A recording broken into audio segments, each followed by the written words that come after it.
Guys, today let us learn about the logical access control. Yesterday we saw about the physical access controls. Physical access control or those controls over tangible information resources. That is, those controls are there to protect the information resources which are tangible in nature. That is, we'll be able to see and touch them. Okay, so be it plastic badges, plastic cards, identification badges, and biometric devices, all these are physically visible, and these are there in place to protect the tangible information resources. Now, what do we mean by logical access controls? Logical access controls are system-based mechanisms. That is, they are inbuilt within a system. Okay, and these controls ensure that only the authorized users have access to the information resources. Okay, so the three primary purpose of logical access control are: first is to restrict users to authorized transactions and functions, and the logical controls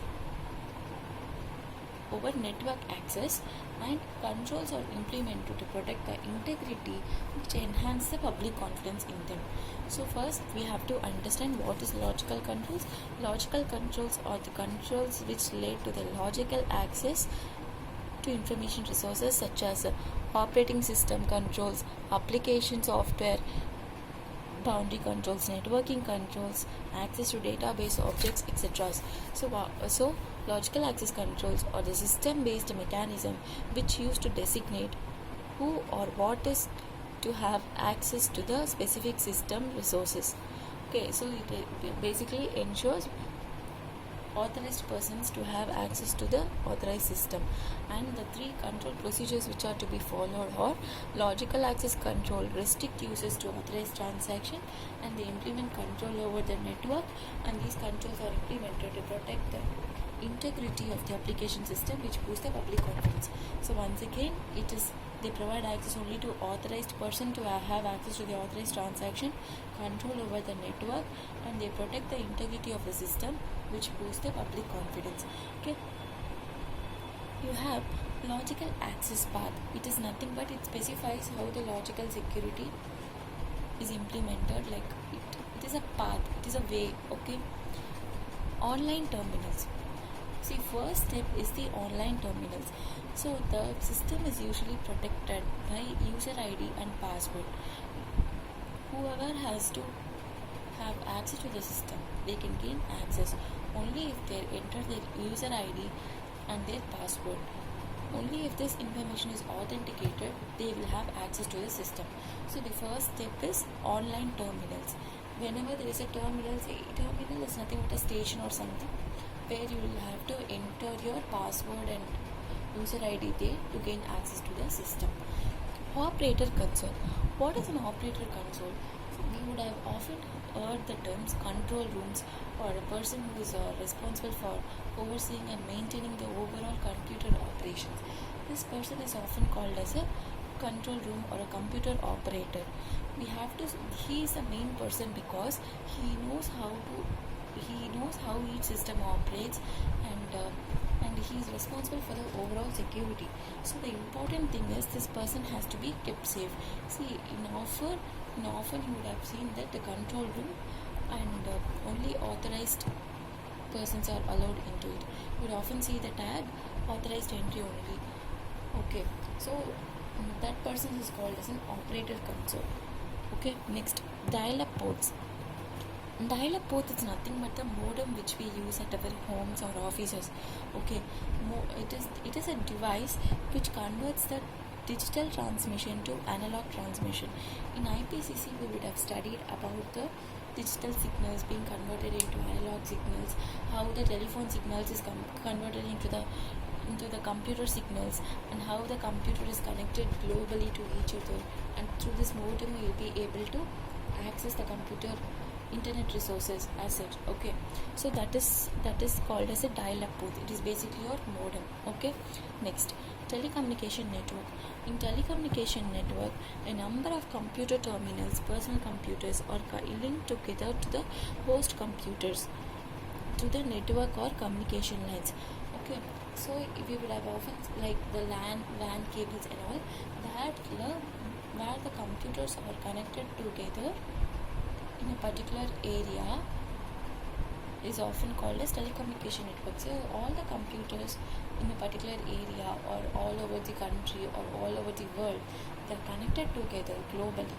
Okay, so since they are connected together through the telecommunication network, you will be able to access the resources located in the server as such. So let us read this so that you can understand it in a better way. Online terminals. Online terminals is nothing but to access an online terminal, a user has to provide a valid login ID and password. So remember this online terminal as a normal computer system where you have to access the system. First you have to enter their user ID and password to get access to the system. Okay, if the additional authentication mechanisms are added along with the password, it will strengthen the security. Nowadays we have this biometric verification also in computer systems, so if those things will add additional security. Okay, operator console. The operating console is one of the crucial places where any intruders can play havoc. Hence, any access to the operator console must be restricted. This can be done by keeping the operator console as a place which is visible to all, by keeping the operator console in a protected room accessible only to the selected person. Even in movies we would have seen, if a person wants to gain access to the computer, he will directly enter into the control room and he will control the operator to perform the activities. Okay, so that is why they are saying the operator console is a main important person.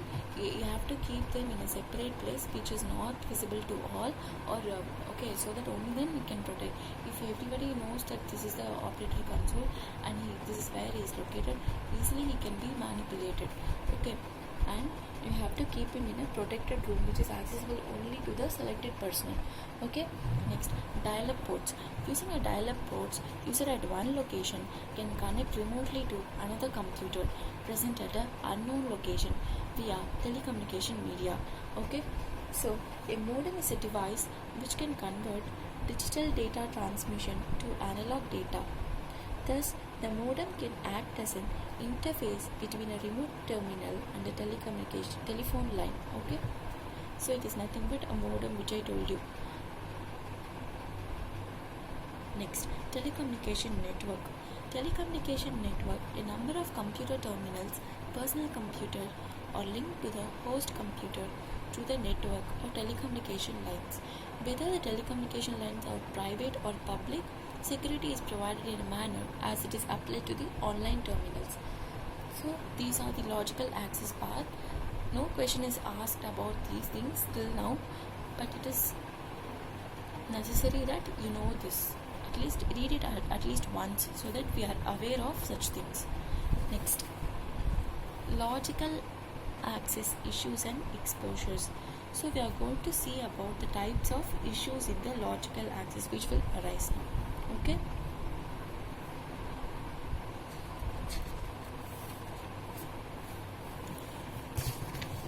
The issues are classified into technical exposure, computer crime exposure, asynchronous attacks. Okay, so we are going to learn about these three things now. First, technical exposures. Technical exposures include implementation or modification of data and software, unauthorized implementation or modification of data and software. So underline this word unauthorized. Okay, now let us learn about each term. Data diddling. What do we mean by data diddling? Data diddling is nothing but changing any data before or after they are entered into the system. Limited technical knowledge is required to data diddle.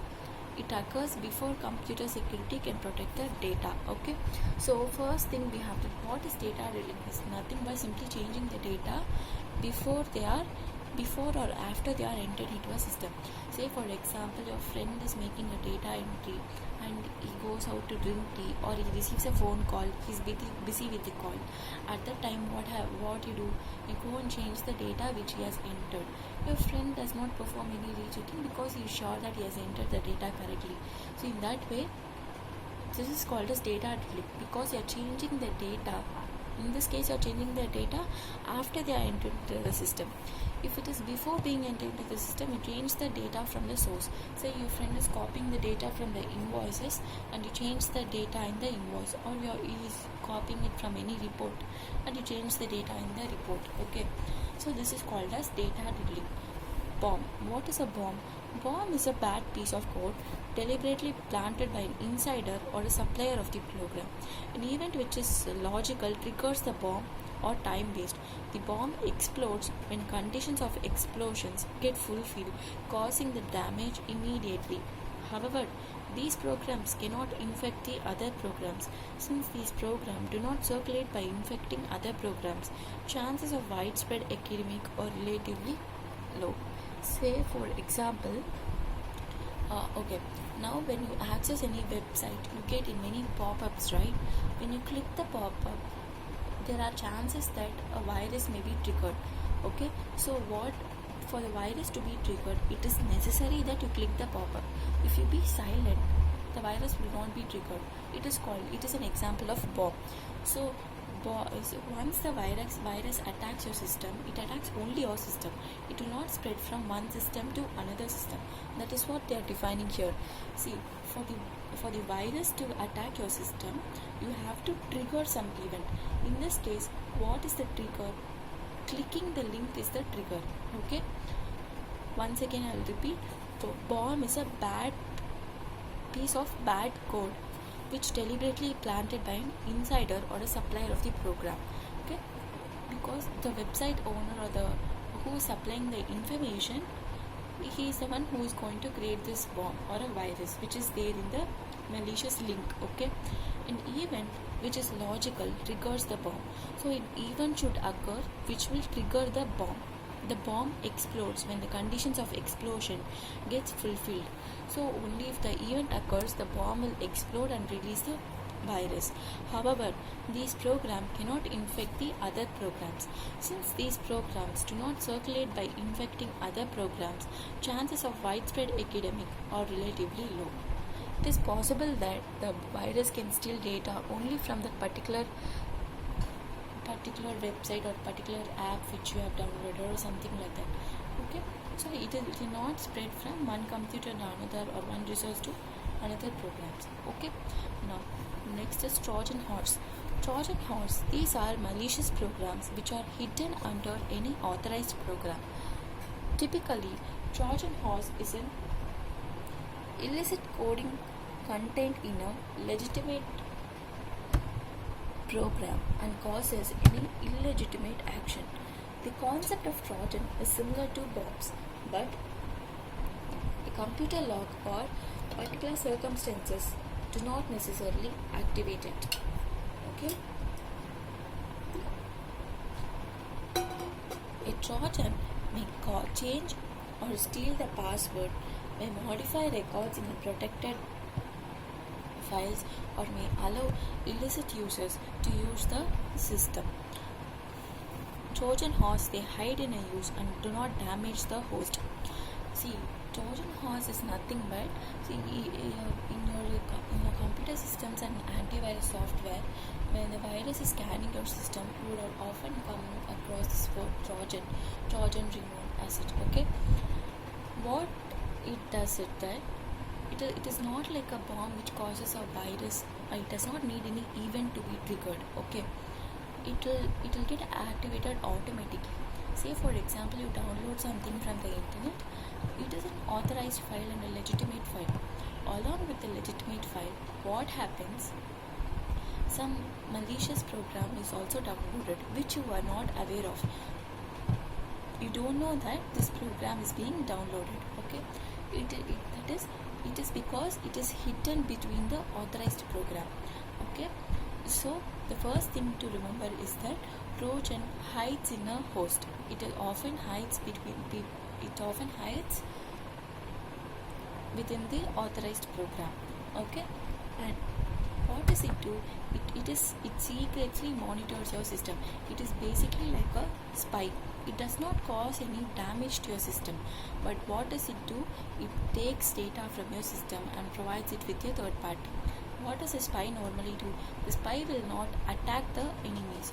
He will just monitor the enemies and he will get the data and information from the enemies and leak it to the concerned person. Like if the Trojan horse is exactly like a spy, it will not cause damage to the system. It will hide in a host and it will leak your data to the concerned parties. Okay. So once again I am reading this. These are malicious program which is hidden under any authorized program. Okay. So it is contained in a legitimate program and causes illegitimate actions. Even though it hides between a legitimate program, the action which it does is illegitimate. Okay. That is what we have to remember here. The concept of Trojan is similar to bombs, but a computer lock or particular circumstances is not necessarily activated. In bomb, you need an event to activate it, but in Trojan, that is not required. So what does a Trojan do? It may change or steal the password. It may modify your records in your protected files. It may allow illicit users to use the system. Just remember spy. A spy does all these things. Just like that, a Trojan also does all these things. It will change the data or steal the password, may modify the records or allow illicit users to use the system. Okay, so it hides in a host and do not damage the host. A Trojan cannot copy themselves to other software in the same or other system. It may be activated only if the illicit program is called explicitly. That is, only if you copy the Trojan to another system, it will get copied. Okay. It can be transferred only if the unsuspecting user copies the Trojan program. That is what we have to remember. An example is given here for Trojan. You can read that also. Next, what do you mean by worm? A worm does not require any host program like a Trojan to relocate itself. A worm copies itself to another machine on the network. Since worms are standalone programs and they can be detected easily in compared to Trojan and computer viruses. Examples of worm are existential worm, alarm clock worm. The alarm clock worm places wake-up calls on a list of users.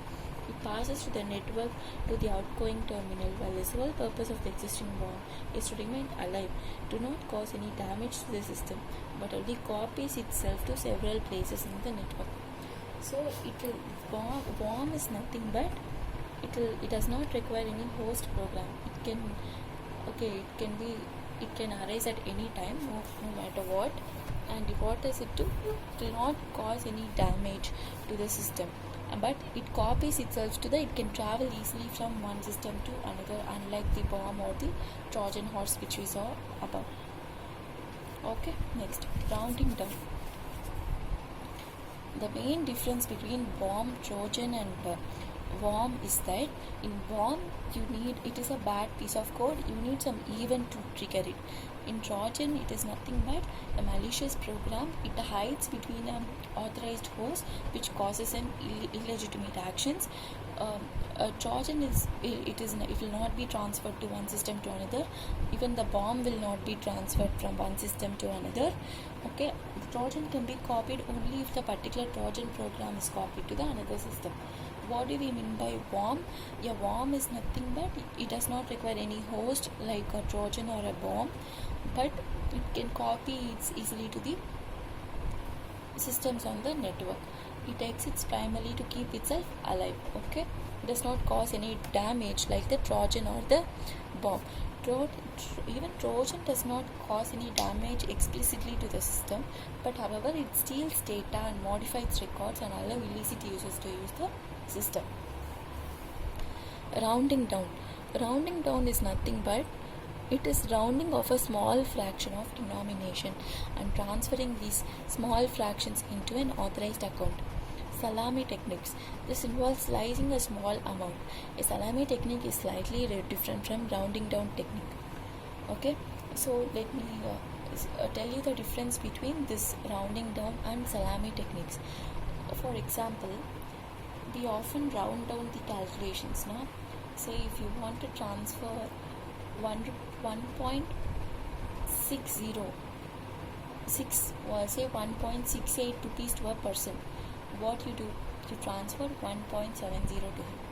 This is called as rounding down. 68 is changed as 70.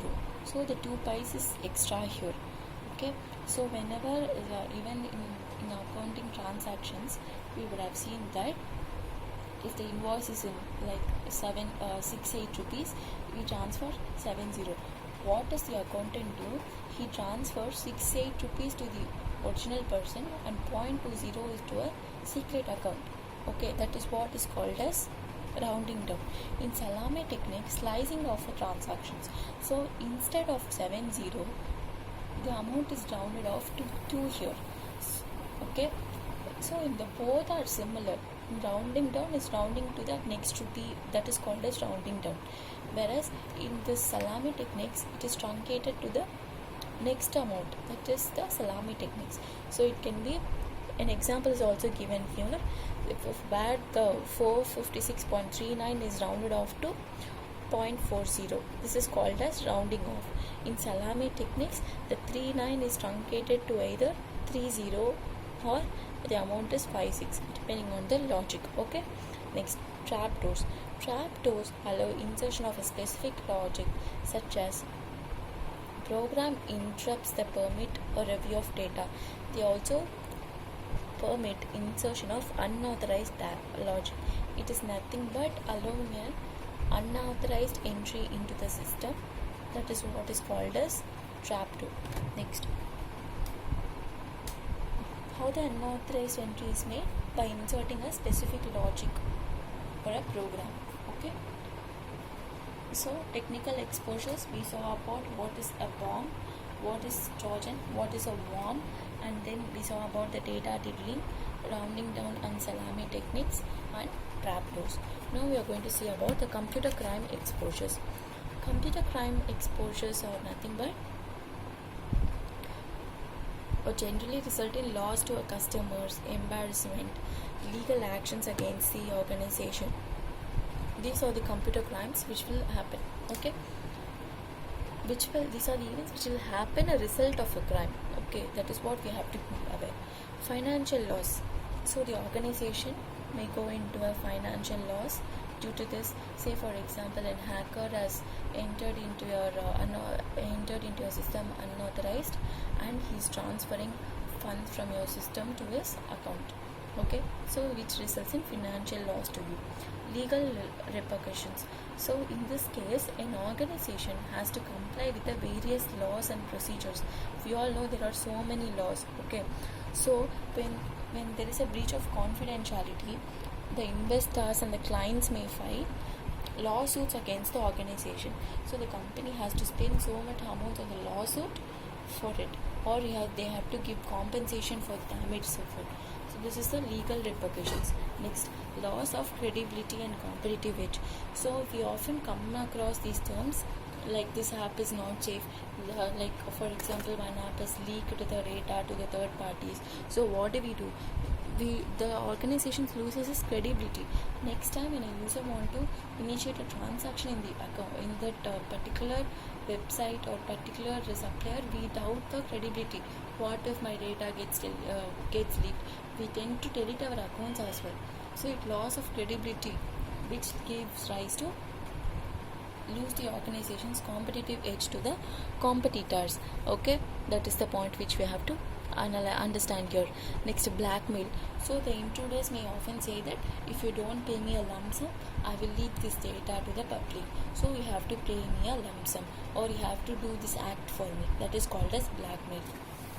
Okay, next, disclosure of confidential or sensitive information to spoil the reputation of the organization. Sabotage. So sometimes the people may not be interested in the financial gain, but they just want to spoil the organization's image for a revenge or something. So what they do, they tend to leak the information to spoil the image of the organization. Spoofing. Spoofing is nothing but forging one's source address. For example, a penetrator impersonates itself as another legitimate user. Okay, say a penetrator duplicates login procedures, captures the user's passwords, attempts for a system crash, and makes the user log in again. Okay, so in spoofing technique, the intruder impersonates himself as another person. Okay, that is what is called as spoofing. Now, what are the computer crime which we exposes, which is of financial loss, which may lead to direct electronic fund transfer or indirect expenditure towards repair of the systems, and legal repercussions. An organization has to comply with many laws, and these laws protect the penetrator and the organization from trial. The organization will be exposed to so many lawsuits from the investors and insurers, so it will lead to a loss to the organization. Next, loss of credibility. Loss of credibility. In order to maintain a competitive edge, the credibility of the organization will be shattered, resulting in loss to the organization. Blackmail. The intruder may obtain money by threatening the organization to leak the important information online. Disclosure of confidential and sensitive or embarrassing information can spoil the reputation of the organization. Sabotage. Sabotage is nothing but these people are not interested in the financial gain, but just they want to spoil the credibility of the company, so they indulge in such activity. Spoofing. Spoofing is nothing but where an intruder impersonates himself as a authorized person and he steals the data. Next, asynchronous attacks. What do we mean by asynchronous attacks? So, accessing this data unauthorized form is called as asynchronous attacks, because these attacks are hard to detect because they are usually very small pin-like insertions.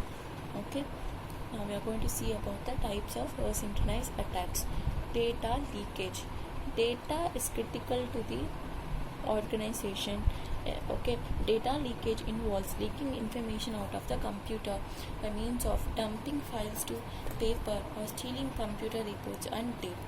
It is nothing but stealing the data secretively by using you can leak the data in any form. There are so many forms which now the data is being leaked.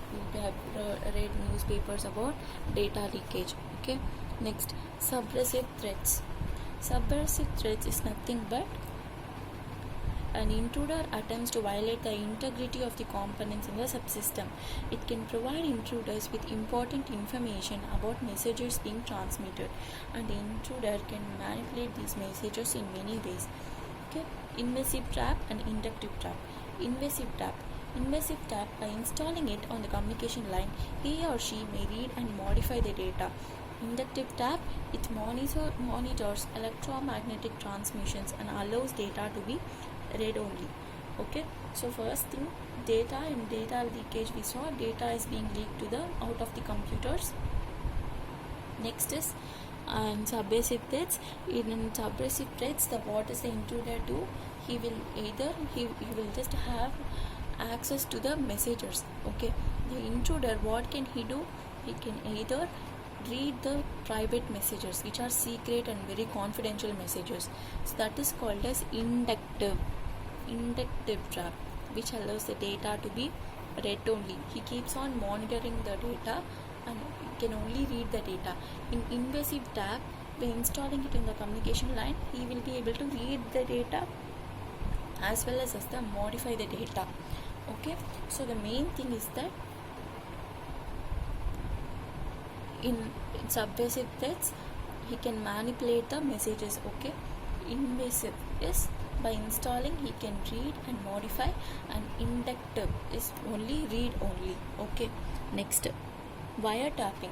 Wiretapping is nothing but an intruder listens to your data or spies on the information. Okay, say for example, you would have seen in movies where two persons will be connected over a phone and the third person is listening to this conversation. This is called as wiretapping. The third person is nothing but spying on the information which is being transmitted in the telecommunication network. This is called as wiretapping. Okay, next, piggy banking. Piggy banking is nothing but following an authorized person through a secure door or electronically latching on to the unauthorized communication link that intercepts and alters transmission. It involves intercepting communication between the operating system and the user, modifying them and substituting the new messages. So, how this happens? Let us understand this by seeing the picture itself. In this picture, it is given that there are two persons, Mr. A and Mr. B. what does Mr. A do? Mr. A wants to Mr. B wants to transfer some data to Mr. A. So what does Mr. B do? Instead of the communication traveling directly from Mr. B to Mr. A, what happens? The transaction is routed in such a way that when Mr. B sends to A, it is automatically goes to the hacker. The hacker, what does he do? He changes the data. And then he sends it to this person. So what will B think? Mr. B will think he has sent the original data. Say if you say Mr. B says, for example, he is communicating something secret about saying about, I will meet you today at 5 p.m. I'm saying an example. Okay, so what is he sends this, I will meet you today at 5 p.m. See, Mr. A is an important client and he wants to get this meeting. Okay, so what will happen? Or let us say, like, I will meet you at 5 p.m. today and we will further discuss about the terms of the contract as such, and let me sign the deal today. That is what Mr. B has communicated it to the A. Okay, now what does this hacker do? This message of B reaches to the hacker.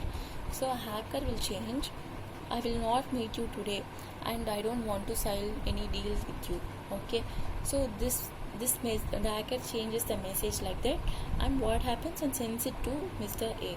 Mr. A will read this and he will say, oh, you're so stubborn, and what is this? He will be angry, and he sends a message to Mr. B. But what happens? The message is routed through hacker. Mr. Hacker will type, okay, pleasure to meet you, and he will communicate to the B. So what actually happened is that Mr. B has communicated something to Mr. A and he thinks that he is going to meet A at 5 p.m. today. But what the hacker actually does, he changes the messages in such a way that me is not interested to meet A, and he transfer it to the A. So Mr. A, what does he do? He sends some angry message to Mr. B. But the hacker has changed the message to a pleasant note and he says okay to B. So B will not contact A further about this message, and A will think that Mr. B will think that I have successfully arranged a meeting with A. A will think that I have successfully cancelled this meeting with B. Okay, that is what is called as picky banking. Okay, in wiretapping, what happens? The third person will just spy the data. He will not modify or not be able to modify the data. That is called as wiretapping.